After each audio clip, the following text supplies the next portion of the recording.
Masih bersama saya Adini dan kembali kami sampaikan berita Padang hari ini.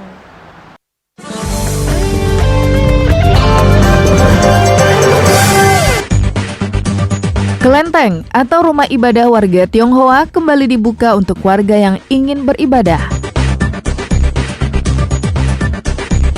Petani jambu biji meraup rezeki saat pandemi COVID-19. Ratusan warga tak mampu di Payakumbuh, Rabu siang menerima bantuan paket sembako dari Kapolda Sumbar.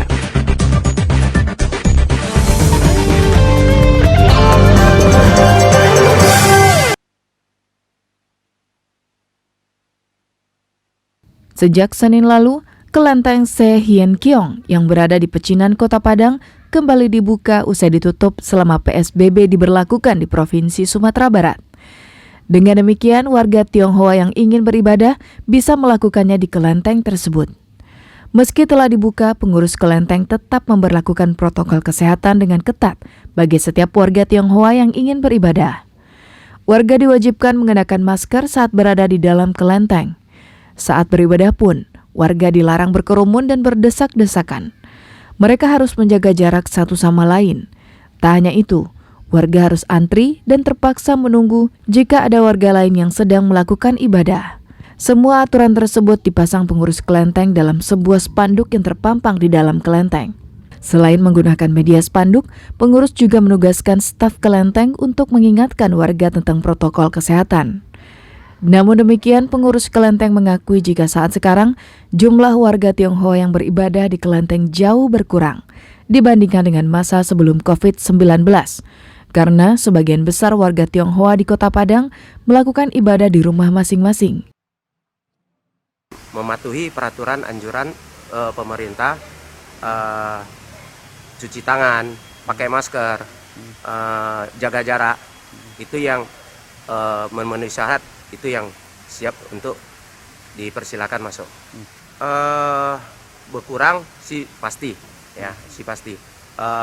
Kalau yang namanya sembahyang, ya mungkin dari niat ya mereka mau datang, itu kita tidak ada tutup pintu kita untuk sembahyang. Selain dibuka untuk beribadah, pengurus kelenteng Se Hien Kiong juga mengizinkan masyarakat umum untuk berwisata ke tempat itu. Maklum, kelenteng Se Hien Kiong merupakan salah satu warisan budaya warga Tionghoa di Kota Padang dan menjadi salah satu objek wisata. Untuk memutus penyebaran COVID-19, kelenteng Se Hien Kiong ini disemprot disinfektan 2 kali seminggu. Dari Padang, Alfi melaporkan.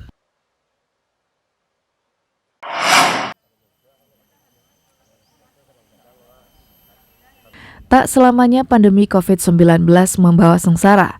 Warga di Kanagarian, Larenan Panjang, Padang Pariaman justru berhasil meraup rezeki melalui tanaman jambu biji yang ditanam di kebun dan di pekarangan rumah. Bagi warga Larenan Panjang, tanaman jambu biji merupakan tanaman pokok yang wajib ditanam oleh setiap warga di daerah itu. Maka tak mengherankan daerah itu juga dikenal sebagai kampung jambu biji. Maklum, hampir tak ada tanah terlantar di daerah itu, semuanya ditanami jambu biji. Warga di daerah ini mulai menanam jambu biji usai gempa Pariaman tahun 2009 lalu. Tanaman ini dikenalkan oleh sebuah lembaga sosial yang melakukan kegiatan bakti sosial di kampung itu. Tak hanya mengenalkan, lembaga sosial itu juga membagikan bibit jambu biji secara gratis, serta mengajari warga cara menanam dan merawat jambu biji. Saat sekarang, 11 tahun usai gempa yang memporak-porandakan kampung Larenan Panjang, jambu biji menjadi salah satu tanaman yang bisa menopang perekonomian warga sekitar. Tak hanya itu, kampung ini juga diserbu wisatawan lokal saat libur sekolah dan hari besar. Wisatawan bebas membeli jambu biji yang dipetik langsung dari pohon. Senang ya, Senang. daripada beli jambu di pasaran, bagusnya di kebun sendirinya kan, kebun orang langsung. Kata orang kan berbeda rasanya gitu. Lagian bisa sambil rekreasi sama keluarga. Saat pandemi COVID-19, banyak warga masyarakat yang mencari jambu biji, yang konon kabarnya bisa menambah daya imun tubuh karena jambu biji kaya akan vitamin C. Apalagi saat ini, waktu tidak ada perlawanan sama buah-buahan yang lain, banyak orang demam berdarah.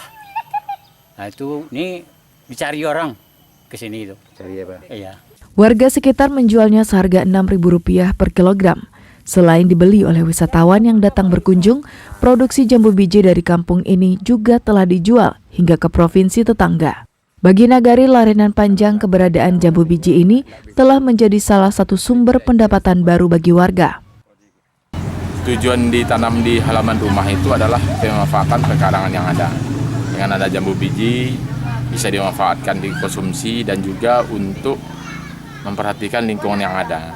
Jadi kita manfaatkan lingkungan yang ada di sekitar pekarangan rumah. Nilai ekonomisnya mungkin ada Bu?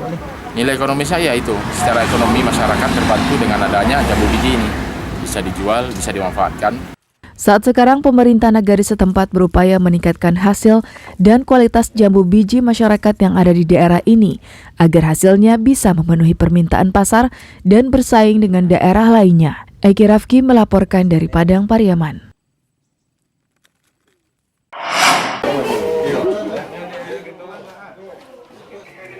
Polda Sumatera Barat Rabu siang membagikan sembako kepada ratusan warga tak mampu di Polres Payakumbuh. Paket sembako ini diserahkan secara langsung oleh Kapolda Sumatera Barat. Warga tak mampu yang menerima paket ini terdiri dari para lansia, janda, dan warga miskin. Setiap paket berisikan beras, minyak goreng, gula, mie instan, telur, dan sayuran. Hebatnya, sayuran tersebut merupakan hasil kebun milik Polres Payakumbuh yang ditanam di pekarangan bagian belakang Polres tersebut. Pembagian sembako yang dilakukan oleh Polres Payakumbuh ini tetap mengikuti protokol kesehatan. Para penerima wajib mengenakan masker, serta menjaga jarak satu sama lain saat antri menunggu giliran. Terima kasih untuk Kapolda. Sembako yang telah kami terima, semoga bermanfaat buat kami. Assalamualaikum warahmatullahi wabarakatuh. Untuk mewujudkan program Kapolri, ikut menjaga ketahanan pangan, Polres Payakumbuh merealisasikannya dengan cara berkebun. Seperti yang terlihat di pekarangan belakang Mapolres Payakumbuh, di lahan seluas hampir 100 meter persegi ditanamnya aneka sayuran dan buah-buahan. Ada yang ditanam di dalam polybag, ada juga yang ditanam dengan sistem hidroponik. Tak hanya itu, Polres Payakumbuh juga beternak ayam petelur dan ayam potong, serta memelihara ikan di kolam-kolam yang terbuat dari plastik. Dalam kesempatan tersebut, Kapolda dan Forkopimda Sumatera Barat yang hadir dalam acara itu berkenan meninjau kebun mandiri milik Polres Payakumbuh. John Apendi melaporkan dari Payakumbuh.